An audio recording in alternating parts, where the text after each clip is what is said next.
దేవునికి స్తోత్రం. ప్రియమైన సహోదర సహోదరులకు శుభాభివందనములు. ఈరోజు దేని వాగ్దానము జకర్యా 2:10. సియోను నివాసులారా, నేను వచ్చి మీ మధ్యన నివాసము చేతును, సంతోషముగా నుండి పాటలు పాడుడి, ఈ యెహోవా వాక్కు. చూడండి, ప్రభువైన యేసుక్రీస్తు వారు పరిశుద్ధాత్మ ద్వారా కన్యామరియ గర్భమంది లోకములో ఆయన జన్మించారు. ఆయన 33.5 సంవత్సరాలు లోకంలో జీవించి మానవుల పాపముల నిమిత్తం ఆయన శిలువ మీద బలి అయ్యారు. ఆయన కార్చిన పరిశుద్ధ రక్తం ద్వారా మనకి పాప విమోచన కలిగింది.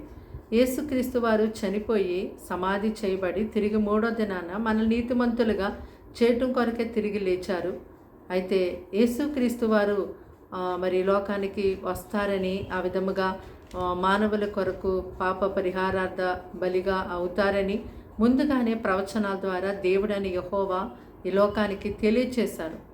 అయితే ప్రభువైన యేసుక్రీస్తు వారు అట్టి రీతిగా ఈ లోకానికి వచ్చి దేవుడు తండ్రి అయిన దేవుడు ఆయనకి ఇచ్చిన పనిని సంపూర్ణంగా నెరవేర్చారు.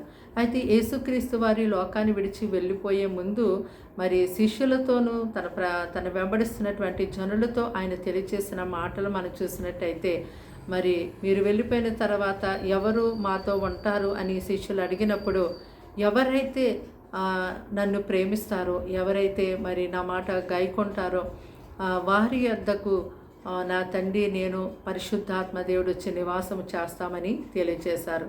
నిజమే, మనము ఈ దినాన నిరీక్షణ లేని ప్రజలం కాదు. మన దేవుడు పరలోకంలో ఉన్నారు.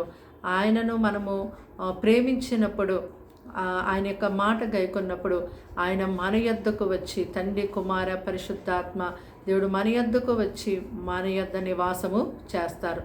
కాబట్టి దేవుని యొక్క వాక్యాన్ని బట్టి మనం ఎంతగానో ధైర్యముగా ఉందాము.